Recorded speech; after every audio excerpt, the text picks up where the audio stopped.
I'm Tristan, and this is Thinking About Politics. So today, I'm thinking about elections and a case that the Supreme Court is going to be hearing next term called Moore v. Harper. This case is another chance for the Supreme Court's conservative majority to rewrite our understanding of constitutional law, strip Americans of rights, and to enshrine fringe legal theories that were once well outside the mainstream. Not really that they have the support to do so, it's just that they have the power to do so now, and it looks like they will. Moore is particularly troubling because it deals with something called the independent state legislature theory, something I think we should be calling the state legislative tyranny theory. And to understand just how bad state legislative tyranny theory is, we're going to have to take a little trip down memory lane and remember our history. And then we're going to go ahead and look at the Constitution and see if maybe there's some protections in there against the worst interpretations of this theory. But first, some history. I love American history. Hey everybody, this is Editing Tristan from much later on, and look at this. Look at this. I have no idea what happened here. I must touched my mic stand and then rubbed my nose, but I don't know what happened. But anyway, y'all are gonna have to deal with it because I couldn't figure out how to fix it. So enjoy. You need to understand, though, that as many positive things there are to harp on in American history, I don't think you can really appreciate the positive that the United States has done unless you also appreciate the ugly side, the bad things that have happened. While the revolution and the resulting constitutional order that was established was a pretty good deal for my ancestors who were here at the time, the same was simply not true for different groups who arrived here under different circumstances. Let's just be clear what I'm talking about here. When the Constitution was ratified, it enshrined a slave-holding republic. Such a wild contradiction to us today, that you could have a slave-holding republic. But that's what it did. That's not slander, that's not leftist lies, that's just a fact. That's what happened. And there's no two ways about it. We just gotta find a way to wrap our heads around that thing. That ugly fact. This legacy of slavery has left an ugly scar on the American mind. The scar of racism. And the way some white folks and maybe others deal with that ugliness is by buying into the myth of white supremacy. And even if we weren't considered white by our ancestors when we showed up, because we were Irish or Italian or Slav, our families got ahead by passing as white and by adopting the white identity. This white supremacy manifested itself in state and federal laws many times. Even after the Civil War, slavery was not abolished until the passage of the 13th Amendment. And even then, it took the passage of the 14th Amendment and the 15th Amendment to make sure that states could not deny the newly freed black folks the rights to equal protection or due process or the right to vote. If you have no knowledge of the modern world, you might be forgiven for thinking that these amendments probably solved everything. But they did not, alas. The federal government soon lost its appetite for protecting the rights of the newly freed black folk in the South. This involved managing the states and also defending them from violence. A few years after the Civil War, and only a few years after slavery had officially ended, in 1876 there was a contested presidential election. And a supposedly bipartisan commission was convened to sort things out. Samuel J. Tyden, a Democrat, was one electoral vote away from winning the election. That's when it was contested, and this commission was pulled together. Southern Democrats on the commission agreed to throw their support behind the Republican Rutherford B. Hayes.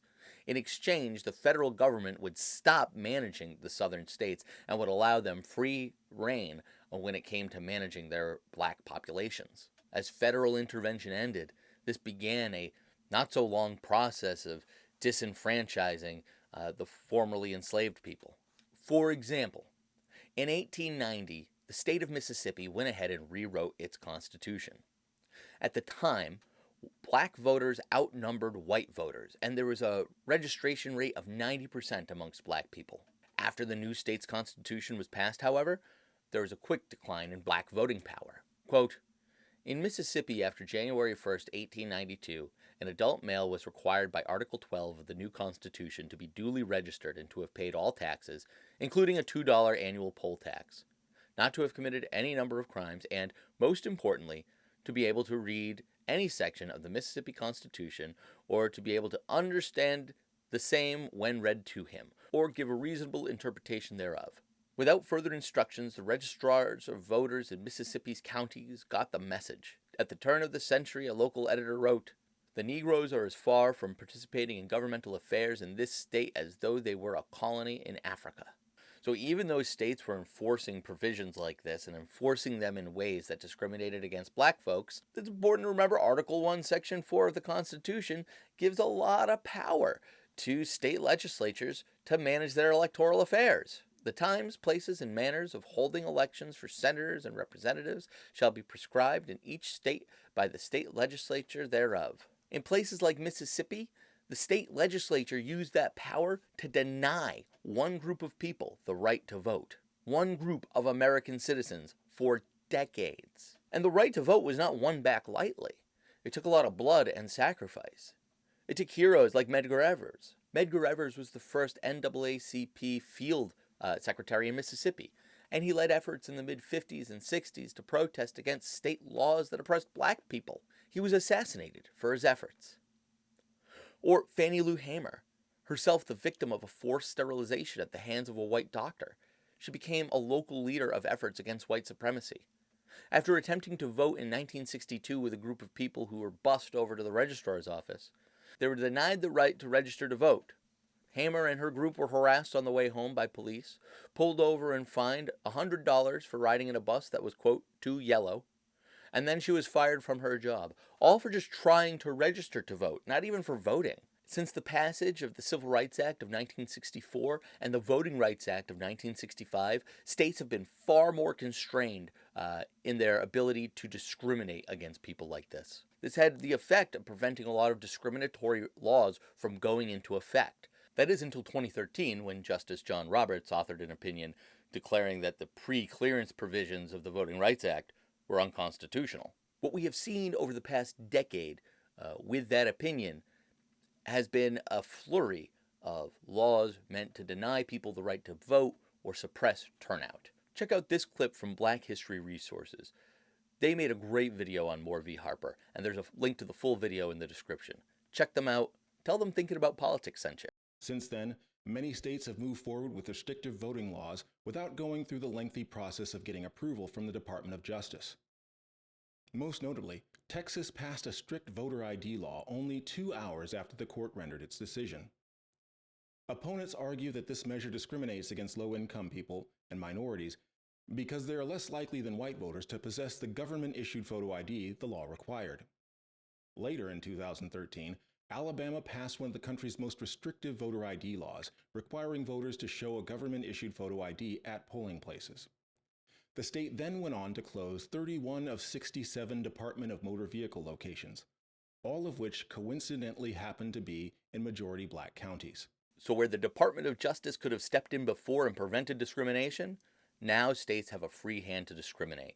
But at least you can still sue the government, right? One stop against racist laws has been state courts and federal courts for quite some time. Laws that are discriminatory and violate the basic rights of us as citizens and as humans are unconstitutional and can be voided through the process of judicial review.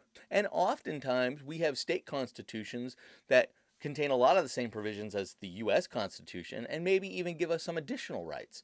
So you can sue in state court for violations of your state constitution. And that brings us to Moore. Moore v. Harper is a court case about a court case. See, recently there was a North Carolina Supreme Court decision throwing out an electoral map that was drawn by the state legislature there. The court found that the legislature had violated the basic rights of North Carolina citizens by using a map designed to disempower all non-Republican voters. Back in 2011, when the state legislature tried to draw a map, that map got thrown out because it was found to be discriminatory against black folk. So in 2021, they used a new set of complicated algorithms and computer tools and a lot of voter data to surgically go through and cut out areas of Democratic support in a general effort to dilute their voting power. The North Carolina Supreme Court found in that case, called Harper v. Hall, that in drawing their state maps, the legislature had, quote, subordinated traditional neutral redistricting criteria in favor of significant partisan advantage by diluting the power of certain people's votes. Okay, so finding that the map violated the fundamental rights of people in North Carolina, the court said that, all right, is there a legitimate government interest for diluting the vote in this way? And is this map narrowly tailored to achieve that interest? The court said no, and so the map was declared unconstitutional. That's judicial review. But North Carolina Republicans in the legislature were not happy with their map being thrown out yet again. This time they're challenging the state court's authority to review their work at all. And that is what more is about. It's a beef between two branches of government, the state legislature and the state courts. It's a place where there has been established checks and balances and established balances of power for these two branches for a long time. And if the Supreme Court sides with North Carolina Republicans in this case, it's going to radically shift that balance of power. It's going to really upset the notions of checks and balances that we've come to rely on. I mean, without even getting into the legal minutia, does anybody who understands our history as a nation and our history of discriminating against black people specifically through state laws think that giving the state legislature this type of freedom is like a good idea? Really? Again, let's steelman this thing and try to really look at the conservative argument honestly. It goes something like this. The Constitution says that states retain a significant degree of sovereignty even after entering into the Union of States. Each one has a constitution establishing a legislative body, and that legislative body is the legitimate agent of the people. The U.S. Constitution does not mention the state courts overseeing the state legislature's work in Article 1, Section 4. Therefore, whatever else you think about checks and balances, the Constitution specifically puts this on the hands of the state legislature. Therefore, it is inappropriate for a state court to insert itself. That's the argument anyway. So at minimum, right? At very minimum, this would mean that state courts cannot have oversight over redistricting maps when the claim is partisan gerrymandering. At minimum, that's what this would mean. I would really like to assume that a racial gerrymander would still be something you could bring to court and would still be illegal, since we got the U.S. Constitution.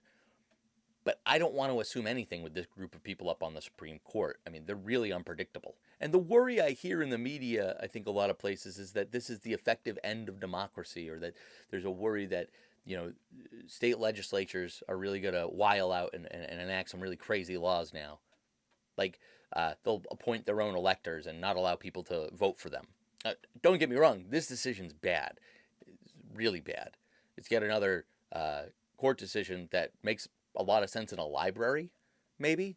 Maybe it makes a lot of sense in like an Ivy League school someplace, but it makes zero practical sense when you're thinking about reality and history.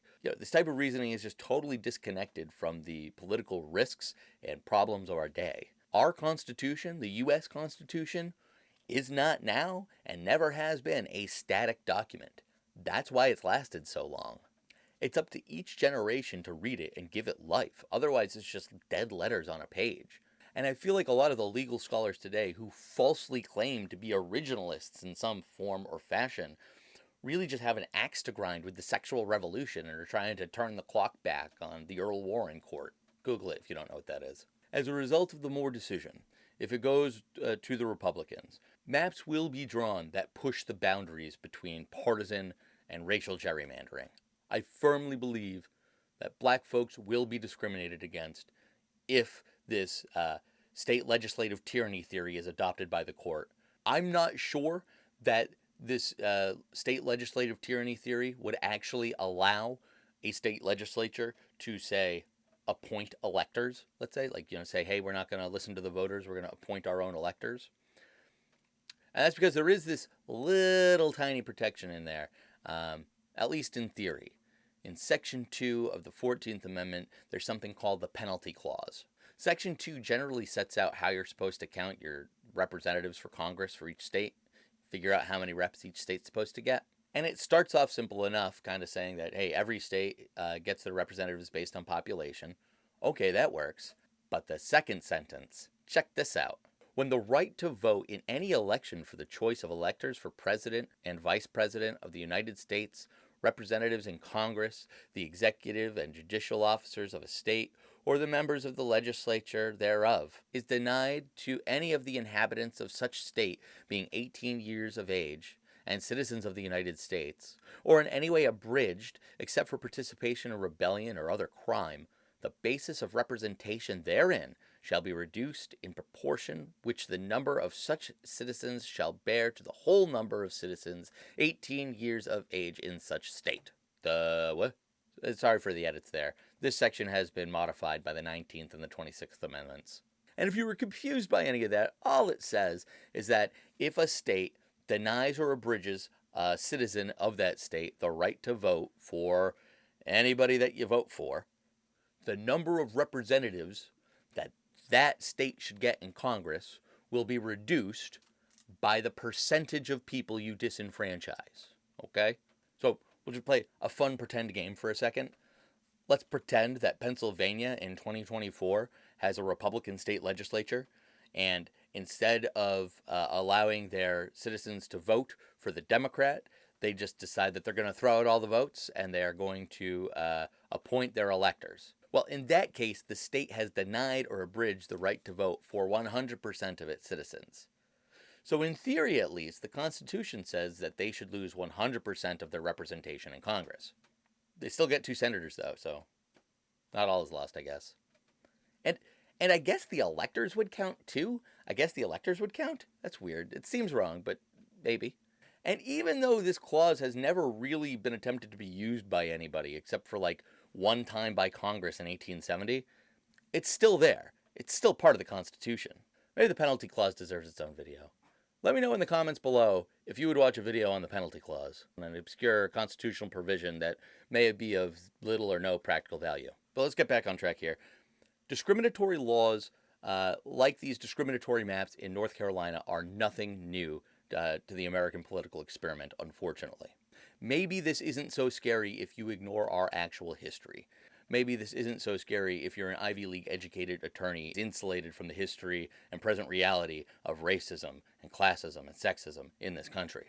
But whatever this decision will be bad, and it might even be worse than I imagine. Whatever the outcome, it is up to us to find ways to build those bridges to the future and to try to stop repeating the mistakes of the past if we can. It's up to us to ensure that we have the political power necessary to protect democracy and the rule of law. But, that's it for me. You've been great. I hope to see you again next time, but until then, I ain't got keep time to thinking. kiss you now. I'm busy with